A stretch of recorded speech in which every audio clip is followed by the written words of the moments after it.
Alors nous sommes ici dans les locaux de l'École de la Paix, 7 rue Trécloître à Grenoble. Rencontre avec deux membres de l'École de la Paix. Richard Pétris, bonjour. Bonjour.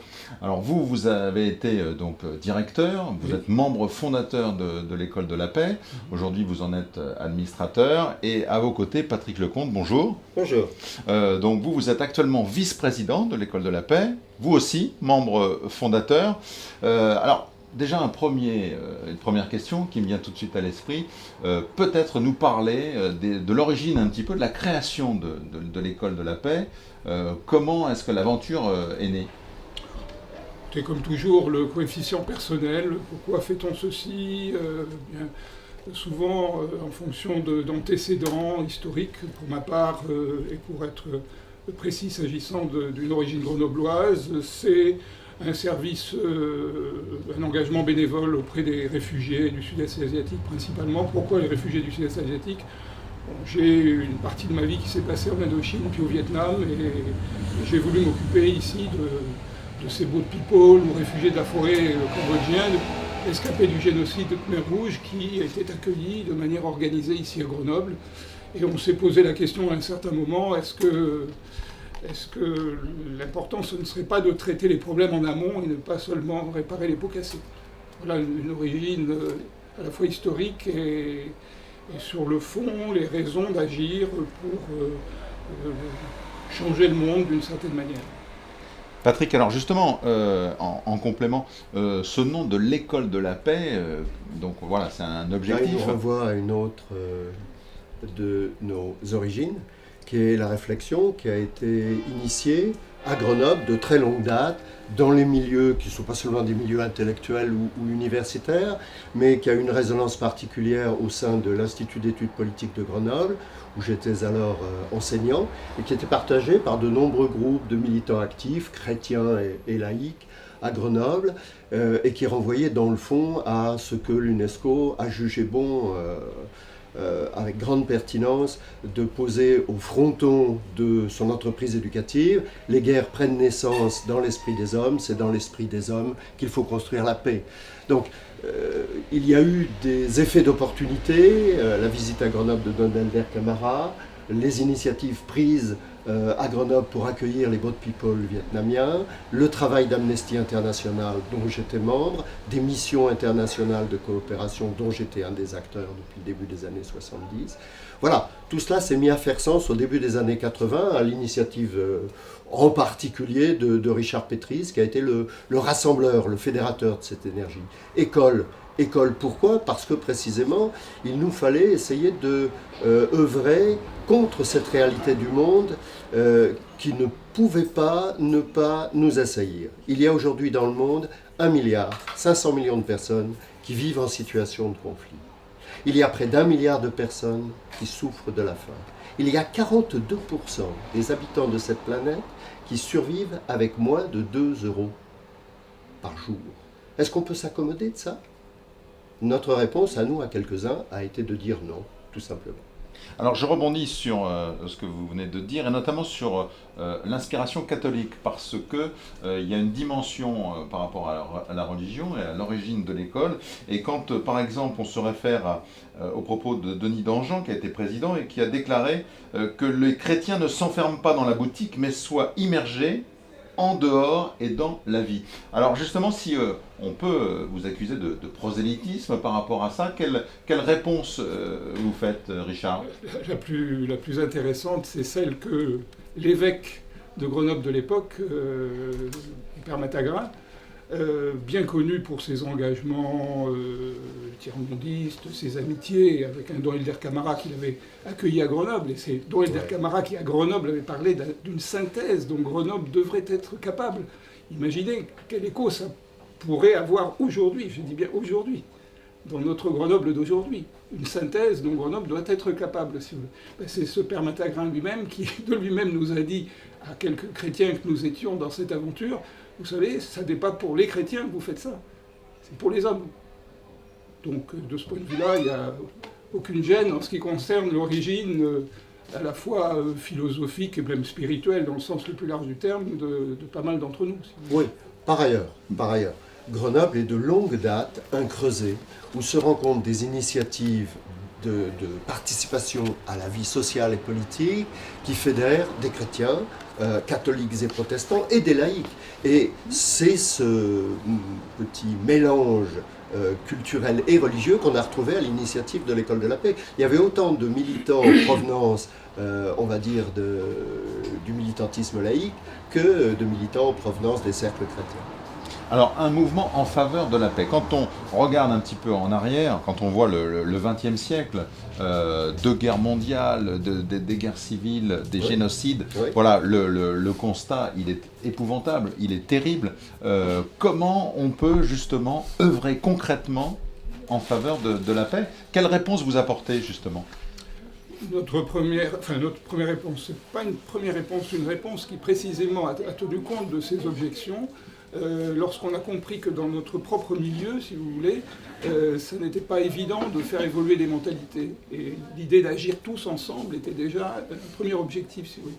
Deuxièmement, si on veut que les mentalités puissent évoluer, il faut y travailler par un effort d'apprentissage, d'augmentation des connaissances, passer par l'école au sens large du terme, mais aussi au sens étroit du terme. Et c'est pour ça que ce que nous revendiquons, c'est une action qui met réellement l'éducation au service de la construction de la paix. Ce n'est pas une action pour la paix en général, si vous voulez. Bien sûr que l'objectif, c'est celui-là, contribuer à la construction de la paix, mais par un moyen très concret, qui est de mettre l'éducation effectivement au centre, ce que d'autres aujourd'hui soulignent en disant priorité à l'éducation, d'une certaine manière. Patrick Lecomte, alors justement, concrètement, puisque l'École de la Paix existe depuis 1998, quelles sont les actions donc, à mettre à son crédit, son bilan, dans quel domaine vous avez agi? C'est difficile de le résumer en quelques mots. On peut dire que d'emblée, l'École de la Paix a voulu travailler sur deux jambes. La première, bien sûr, c'est ancrer dans l'esprit et la façon de vivre des jeunes la croyance dans l'enrichissement que propose la diversité. Diversité des cultures, diversité des religions, diversité des manières de vivre. Et l'autre pôle de notre action d'emblée, c'était de nous penser comme des acteurs de solidarité internationale en nous tournant d'emblée vers les pays ou les situations dans lesquelles une œuvre d'éducation à la paix était possible pour aider les pays ou les acteurs en question à sortir d'une situation de conflit. C'est ainsi que dès 1998, l'École de la Paix était présente en Colombie avant qu'elle ait été présente en Afrique, en particulier en Côte d'Ivoire, ou en Asie, en particulier en Iran, ou encore dans l'Est de l'Europe, en particulier en Pologne et en Russie. Et voilà, c'est l'éducation ici, maintenant, pour les jeunes, et la tentative d'essayer de penser le vivre ensemble à l'échelle de la planète qui constitue les deux jambes de l'École de la Paix d'emblée. Alors, moi ce que je retiens, c'est que l'envie et l'ambition, c'est être dans une prévention de la violence. C'est aussi ce que tenter d'être en amont dans des zones où justement les conflits peuvent exploser, ou d'où vous sentez qu'on est vraiment dans des zones sensibles.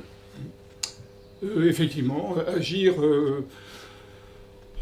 en réaction, c'était le cas lorsque l'on se souciait du sort des réfugiés, c'était le cas lorsque l'on a répondu à un appel à la solidarité sur le terrain colombien.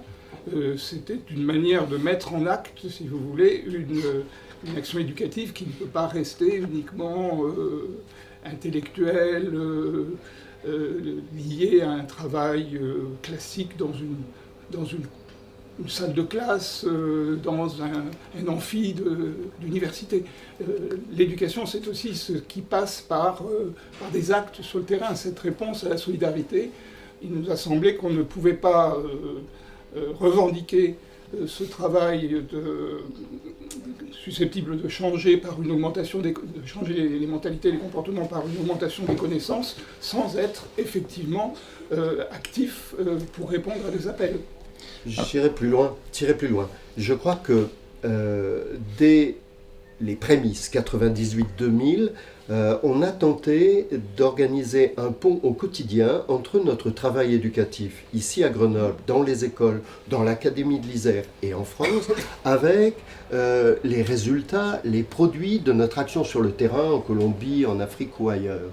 En construisant ce qu'on a appelé, nous, des outils pédagogiques pour proposer aux enfants et aux jeunes ici en France des issues de notre activité là-bas, dans les territoires soumis à des conflits.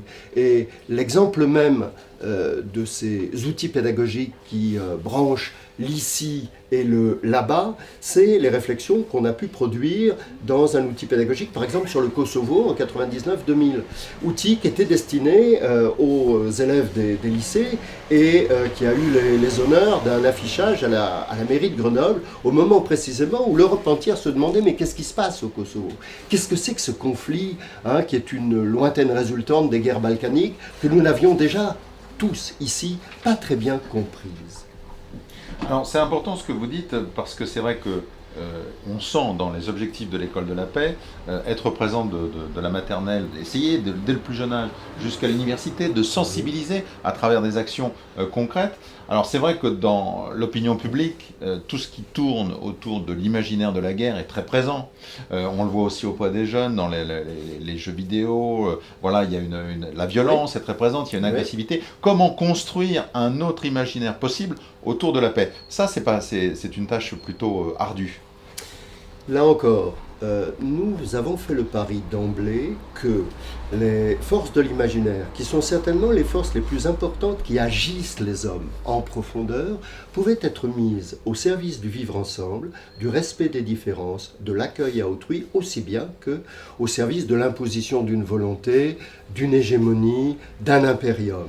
Et dans les outils pédagogiques que nos équipes ont construites avec des enseignants, des psychologues, nous nous sommes efforcés de libérer ces forces de l'imaginaire au service de la paix. Alors ça peut paraître, comme je le dis ainsi, une pétition de principe, mais par le travail concret que nous avons réalisé, par le dessin, par la création théâtrale, par la simulation de situations, par l'étude de situations de conflit, par les films, ce que j'ai mis en œuvre dans les universités par exemple, nous nous sommes approchés d'un autre rapport à l'imaginaire, qui est l'imaginaire du respect, de la tolérance, de la coexistence pacifique des différences. Si je devais aujourd'hui dire ce à quoi servent les outils pédagogiques de l'école de la paix, de la maternelle à l'université, je dirais, ils nous servent à penser l'exigence du XXIe siècle qui est apprendre la coexistence pacifique des différences irréductibles entre les cultures, entre les sociétés, entre les religions,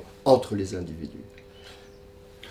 Richard Petris, un mot justement. Oui, on est confirmé dans cette orientation-là par une référence éminente, Geneviève Delmas-Marty, juriste réputée, très active à l'international également, parle elle-même des forces imaginantes du droit. Ouais. Le droit se construit, se forme. Ici, nous avons la prétention, et on ne s'estime pas plus que ce que nous sommes, mais on a tout de même la prétention de faire que l'imaginaire soit effectivement, soit un moteur, non seulement pour les jeunes que nous approchons, que nous encadrons, que nous stimulons, mais pour le citoyen ordinaire en âge de formation et tout au long de sa vie, mais on a la prétention d'aller jusqu'à peut-être secouer aussi les autorités, nos élites, et jusqu'à nos responsables au plus haut niveau. Alors, mobiliser l'imaginaire, ça on a bien compris. Je reprends vos propos qui datent de plusieurs années. Vous disiez, nous sommes dans la réalisation d'une utopie. Oui, complètement. Complètement, qu'on veut rendre réaliste, qu'on veut transformer en une réalité, si vous voulez. Et là encore, on pourrait se référer aux paroles fameuses d'un prix Nobel qui plus était un chimiste, donc pas quelqu'un qui était dans les humanités, mais qui disait désormais il faut se donner les moyens de transformer en politique le passage d'une culture de guerre à une culture de paix. Alors, je rebondis sur la dimension des moyens, justement, parce que nous sommes ici, l'école de la paix, 7 rue Trécloître à Grenoble, 175 mètres carrés, des permanents. On le sait, pour être très concret, le nerf de la guerre, c'est l'argent. Donc, comment mobiliser comment faire en sorte que les actions puissent être réalisées? C'est le défi de toutes les associations et pas seulement de la nôtre. Nous, là encore, nous marchons sur deux pieds, ou du moins nous tentons d'équilibrer notre démarche sur deux pieds. La première, il faut le reconnaître et il faut en rendre grâce à qui de droit. Depuis le début de notre aventure en 98, la ville de Grenoble nous a aidés, puisque c'est la ville de Grenoble qui a mis ses locaux à notre disposition. Par ailleurs, nous avons au fil des années sollicité les collectivités territoriales qui sont les plus proches de nous et qui sont susceptibles de s'intéresser le plus à notre démarche d'éducation des jeunes et des adultes. La région Rhône-Alpes, depuis maintenant plus de 12 ans, nous aide également de façon substantielle à développer nos projets, pour autant que ces projets s'inscrivent dans la politique éducative ou la politique de coopération décentralisée de Rhône-Alpes. Nous avons été puissamment aidés pendant une grosse dizaine d'années également par une fondation de droit privé suisse, la Fondation pour le progrès de l'homme, dont les buts étaient en synergie avec les nôtres et dont nous avons été souvent l'opérateur sur le terrain. Nous continuons d'ailleurs à avoir des projets en commun avec la Fondation pour le progrès de l'homme. Et puis enfin, autre appui, deuxième jambe, depuis le début, depuis 1998, l'École de la Paix bénéficie des rémunérations que lui valent dans le système éducatif français, les prestations qu'elle fournit, la formation des maîtres et l'encadrement des élèves pour des activités ayant trait précisément à l'apprentissage du vivre ensemble. Quelles sont les tutelles qui ont reconnu votre travail? Est-ce que vous êtes justement soutenu par l'État ou par... Alors, il y a eu une partie de la réponse a été donnée, oui, mais très concrètement là aussi. J'y reviens parce que pour nous, ça a été déterminant, si vous voulez, que la ville de Grenoble décide en 1997 qu'elle accompagne la fondation. En mettant ses locaux à votre disposition. En mettant les locaux, mais aussi en montrant qu'elle veut être fondatrice, si vous voulez, c'était déterminant. À partir de ce moment-là, nous n'étions... Ça a été crucial pour c'était décisif. C'était le pas décisif qui nous permettait d'ouvrir. Il fallait qu'il y ait une autorité publique qui dise que nous n'étions pas qu'une bande d'illuminés, si vous voulez, et qu'on pouvait concrètement imaginer que ce travail-là contribuerait effectivement à la construction de la paix. C'était déterminant. Et depuis, nous ne faisons que poursuivre, si vous voulez, cette recherche de reconnaissance permanente dont on a besoin, y compris parce que ça a effectivement des effets matériels pour répondre à nos besoins, pour que le nerf de la paix soit au service, si vous voulez. Lorsque nous agissons avec l'aval et parfois le soutien d'un ministère des Affaires étrangères, lorsque le secrétariat d'État à la coopération, lorsque nous intervenons 2 années successives à l'école de guerre à Paris, c'est bien avec l'aval du ministère de la Défense, lorsque nous intervenons avec l'appui des ministères concernés, de l'éducation nationale également. Oui, mais justement l'éducation nationale. Est-ce que concrètement, par exemple, vu le travail de sensibilisation, est-ce qu'en matière d'éducation, la sensibilisation à la paix est reconnue, se trouve ou figure dans les programmes? On a coutume de dire, à partir des formations que nous assurons dans les écoles publiques françaises, en primaire, en secondaire, sans prendre en compte les formations universitaires, que nous avons bon an, mal an, entre 5 000 et 10 000 élèves qui suivent les formations de l'école de la paix pour soit quelques heures, soit quelques semaines ou quelques mois lorsqu'il s'agit de projets de classe qui sont encadrés par les enseignants, par les professeurs principaux, en collège en particulier.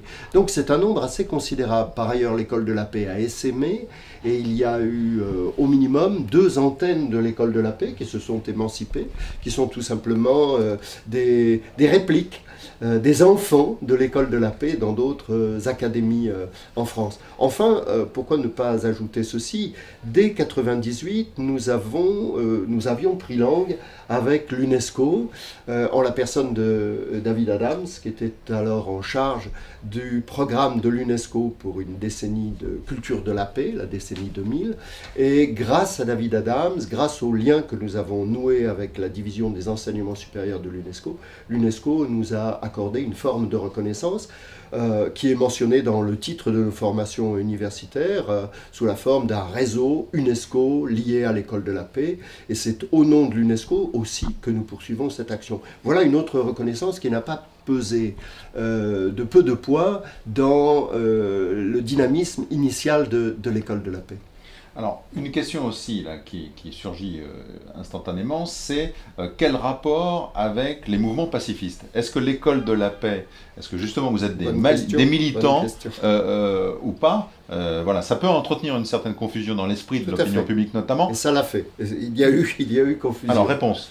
Moi, je réponds et oui, Richard répondra également, car nous avons eu au cours de notre histoire maintes fois à dissiper cette ambiguïté. Il faut être clair. Nous sommes un mouvement d'éducation populaire. Nous ne représentons pas une idéologie, aussi estimable soit-elle, qu'est le pacifisme.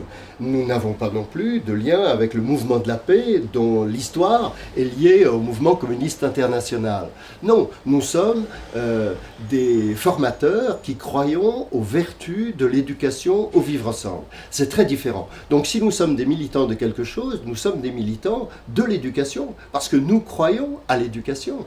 Bien plus que des militants de la paix. Des militants de l'éducation populaire, vraiment, là, oui, au sens tout à fait. Partageur du terme. Tout à fait. Tout à fait, c'est notre carte de visite dans les démarches que nous entreprenons, aussi bien en direction des publics scolaires que des acteurs des sociétés civiles qui nous font l'amitié et l'honneur de faire appel à nous pour nous aider à construire des projets éducatifs dans le monde.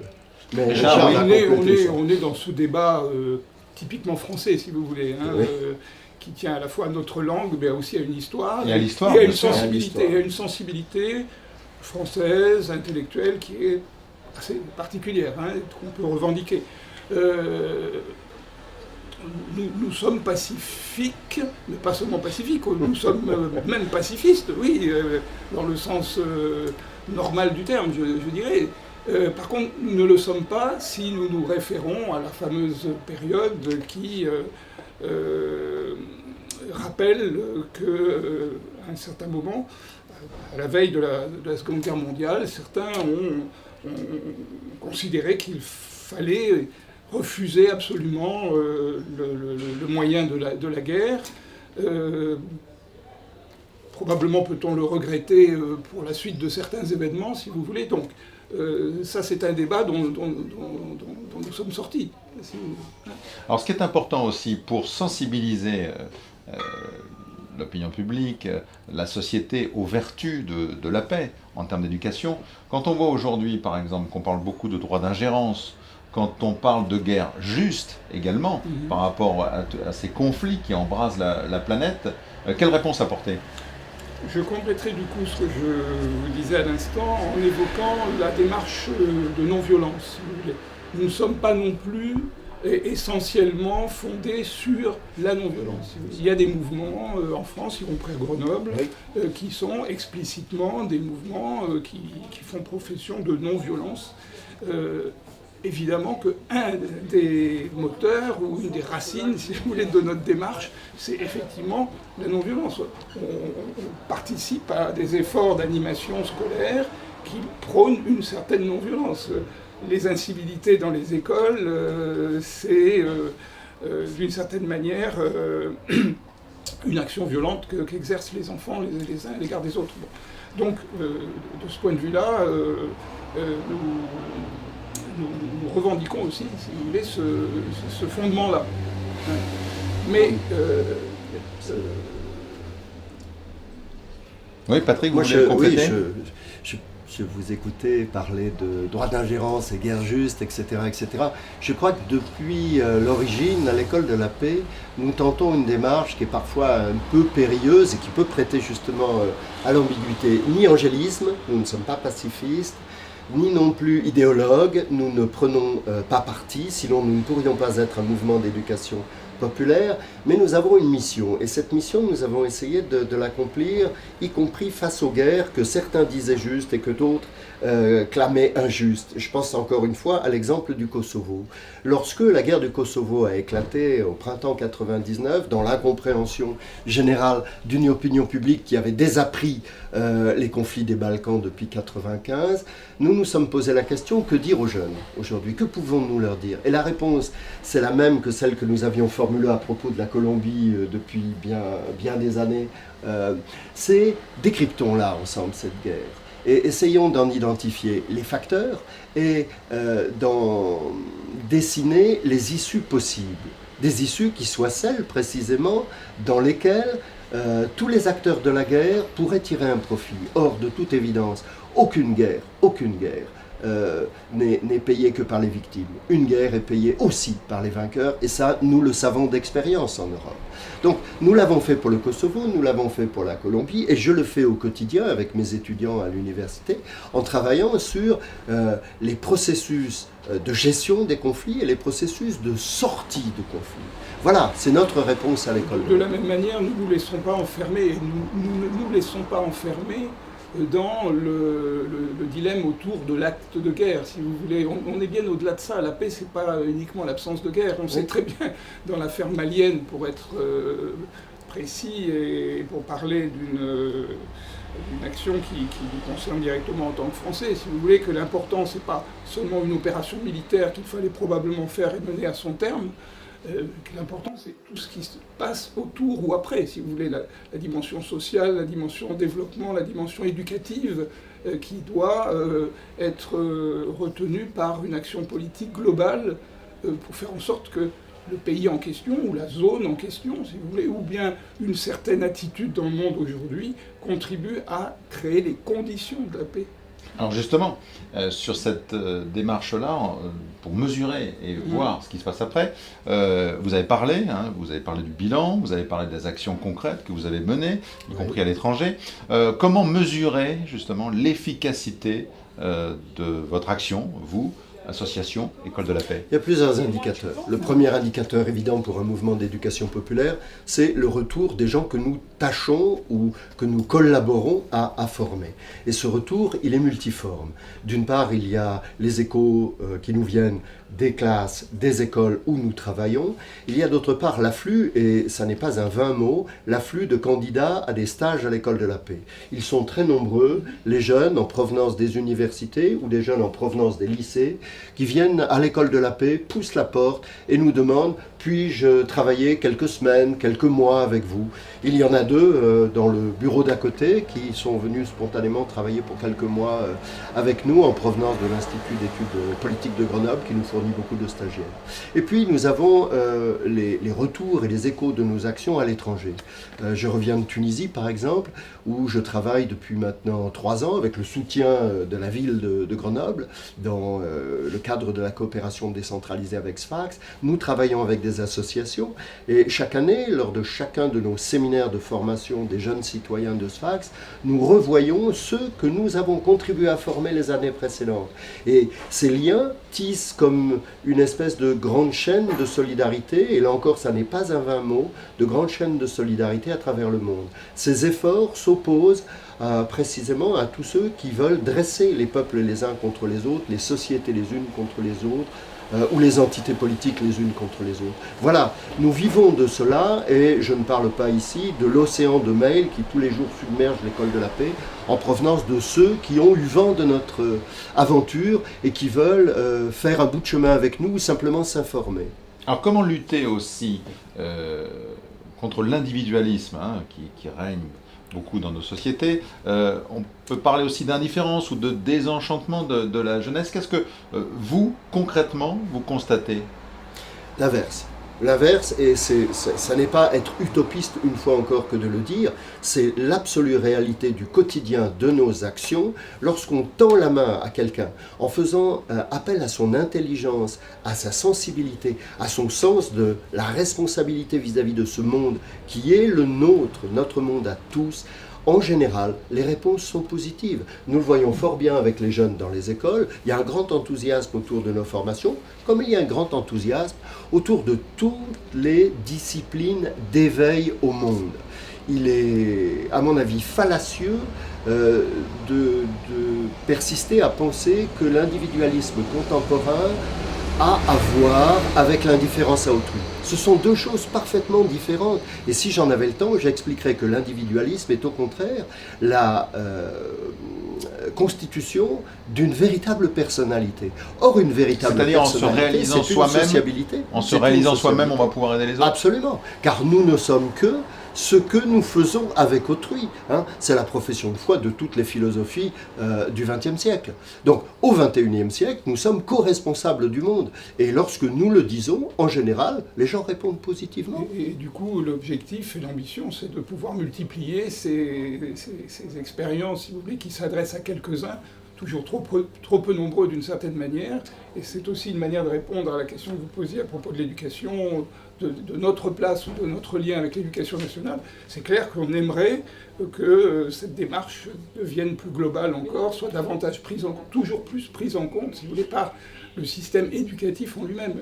D'une certaine manière, une des fiertés que nous pouvons avoir, c'est en réalité d'avoir fait apparaître que ça n'est pas seulement d'une éducation à la paix étriquée qu'on aurait besoin, si vous voulez, mais c'est de faire en sorte que ce soit bien l'éducation en elle-même qui soit ce moyen, si vous voulez, de participer à la construction de la paix par elle-même. Alors, pardon, allez-y, vous vouliez non, je vous en prie, j'adhérais. Construction de la paix, voilà. Alors, l'avenir, comment vous l'envisagez, comment vous le voyez ? Justement, on aurait pu rajouter qu'on a constaté, en dehors des chiffres qu'on peut donner, en dehors de ces évolutions que l'on sent chez les jeunes qui nous fréquentent, et que, soyons honnêtes, qui sont trop peu nombreux d'une certaine manière, ne pas avoir en permanence ici à l'école de la paix, si vous voulez, 10 étudiants, dans une ville étudiante comme Grenoble, ça ne peut pas être satisfaisant, si vous voulez, on ne peut pas s'en contenter. Donc, on doit encore trouver les moyens. Il faut persévérer en ce sens, mais le monde associatif, en général d'ailleurs, souffre d'une crise des vocations et des appels aux bénévoles. Alors, je sais que vous n'êtes pas tout à fait d'accord, mais c'est une réalité quand même. Non, ça n'est pas une réalité. Si vous regardez les chiffres, force est de constater que jamais la société civile en France, le mouvement associatif ne s'est mieux porté. C'est une courbe de croissance continue, tous les sociologues l'attestent, je suis sociologue. Depuis 1945, la France est certainement l'un des pays d'Europe, l'une des démocraties occidentales, où le mouvement associatif est le plus vif. Non, là où le bas blesse, il faut le reconnaître, c'est dans la continuité de l'action, pour deux raisons. Le passage de relais, c'est ça ? Le passage de relais, bien sûr, car nous qui vous parlons, nous avons été parmi les fondateurs de l'école de la paix. Et nous cherchons, parfois avec un peu d'anxiété... Une relève. Une relève, c'est cela. Or, ce qui est le plus difficile pour les jeunes, auxquels Richard faisait allusion à l'instant, c'est la disponibilité pour s'engager dans une entreprise de ce type. Alors que, de toutes parts, nous le savons tous, il y a d'autres besognes plus urgentes pour trouver un métier, s'intégrer, avoir des enfants, construire une famille, etc. Tous ces défis sont devant eux, probablement suffisamment lourds pour les dissuader de s'engager de façon continue et à long terme. L'autre verrou, pourquoi le cacher ? L'autre verrou, c'est la grande misère financière des associations qui va de pair précisément avec leur vocation. Nous avons vocation à éveiller, à développer la société civile en France. Par définition, c'est une besogne dispendieuse. On dépense de l'énergie, donc on dépense de l'argent. Et nous sommes perpétuellement à court d'argent. Si nous n'avons pas plus de stagiaires étudiants, alors que nous en avons en effet, c'est aussi parce que tout simplement la loi dispose dans sa grande sagesse que chaque stagiaire doit être payé mensuellement par l'institution qui le reçoit. Ça n'est que justice. Mais l'école de la paix, depuis que cette loi est passée, a plus de difficultés à recruter des bonnes volontés pour la bonne raison qu'elle ne peut guère satisfaire à cet impératif juridique, légal. Voilà. Ce qui d'ailleurs ne fait que nous encourager à chercher une plus large diffusion, si vous voulez, de cette volonté d'agir parmi les autres acteurs de la société. Si vous voulez, on a parlé des institutions politiques, on a parlé des autorités, des collectivités locales qui nous soutiennent et il faut leur rendre grâce, mais on est convaincu que la démarche que nous poussons est une démarche qui concerne tous les acteurs de la société, donc aussi le secteur économique. Donc aller du côté des entreprises qui, par un mécénat qui là aussi évolue et montre qu'il peut ne pas être uniquement de façade, que ce n'est pas uniquement une opération de communication, c'est une prise en compte d'une évolution nécessaire du monde qui peut faire que, et on l'espère, un jour, on verra plus nombreuses les entreprises, si vous voulez, soutenir des démarches telles que la nôtre. Parce que c'est vrai que les subventions se diminuent, étant donné sur le plan budgétaire, donc la crise économique pèse vraiment sur tous les acteurs, quels qu'ils soient, et resserre un petit peu les taux, et donc vous aussi, vous faites bien évidemment les frais, vous le constatez, bien sûr, et c'est tout à fait légitime que les pouvoirs publics recentrent en cette période de crise leurs actions sur leurs priorités, leur propre politique. Nous sommes donc face à ce défi qui est celui de la relève générationnelle, pourquoi ne pas l'évoquer, et puis celui de la relève de nos premiers moyens financiers qui étaient principalement de l'ordre des subventions et qui devront désormais s'appuyer de plus en plus, Richard a tout à fait raison, sur l'impératif de la responsabilité sociale des entreprises, qu'elles assument de mieux en mieux aussi. Ça peut avoir un bon côté aussi qui est de nous obliger à revoir, à réviser peut-être nos manières de fonctionnement. On doit, et c'est le sujet qui le veut, de toute façon ça c'est ce que nous avons appris dans notre aventure, par nos expériences. La clé, c'est la capacité d'agir en alliance, si vous voulez. Est-ce que nous sommes capables de nous allier dans notre propre champ d'action et nous avons des chances de faire avancer le schmilblick, ou bien il ne faut pas s'étonner qu'une démarche telle que celle-là rencontre le scepticisme, si vous voulez. Réellement, et on revient là à une des mesures, des possibilités de mesurer finalement l'effet de nos efforts. On parlait du vivre ensemble, l'école de la paix a démarré d'une certaine manière avec un objectif qui était de faire agir ensemble ces mouvements nombreux, divers, grenoblois de longue date, pour engager cette action-là. On peut considérer que le terme de culture, le concept de culture de la paix qui relevait de cette impression d'utopie, de rêve, si vous voulez. Je vous ai dit tout à l'heure, les forces imaginantes du droit, c'est pas du rêve uniquement. C'est bien la culture de la paix, quelque chose qui est admis, de plus en plus admis aujourd'hui. Des entreprises, des responsables d'entreprises nous disent aujourd'hui dans tel domaine, dans tel continent, il est évident qu'on peut imaginer qu'un véritable développement, condition de la paix, si vous voulez, n'est imaginable que si la culture de la paix fait des progrès.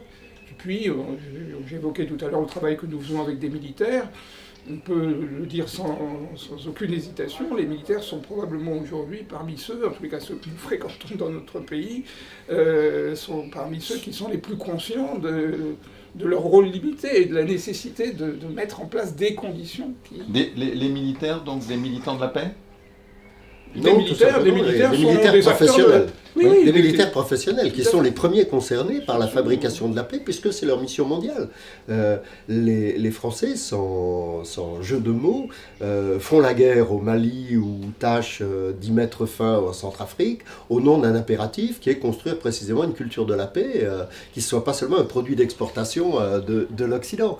De la même façon, nous le savons bien aujourd'hui, il existe non seulement des chaires de la culture de la paix dans les universités, portées à bout de bras par l'UNESCO, mais aussi des universités de la paix. Et nous-mêmes, à l'École de la paix, nous sommes en relation permanente avec une série de mouvements éducatifs qui empruntent aussi bien à l'espèce de l'université qu'à l'espèce de l'action associative. Donc nous essayons de tenir tous ces liens en synergie, mais il est évident que nous aurons, c'est vrai, à trouver les moyens d'une relance, en particulier sur le plan de nos assises financières, qui est aujourd'hui le problème principal. À l'École de la paix, nous avons quelques salariés permanents. Combien ? C'est notre force. Ils sont aujourd'hui 4, je 4 crois, équivalents temps plein. 4 équivalents temps plein, plus quelques temps partiels qui viennent s'agréger à l'équipe, plus des stagiaires qui viennent Étoffé ? nous, c'est ça, nous renforcer dans tel ou tel des départements de notre action pour quelques mois. Notre premier défi, c'est d'offrir à ces 4 salariés-là les moyens de continuer à travailler au service de ce qui est un idéal, mais ce qui doit être aussi une carrière. Or, nous en sommes fort loin. Donc ça, c'est aussi parmi nos défis très proches. Le mot de la fin, on arrive pratiquement au terme de cet entretien. Richard ?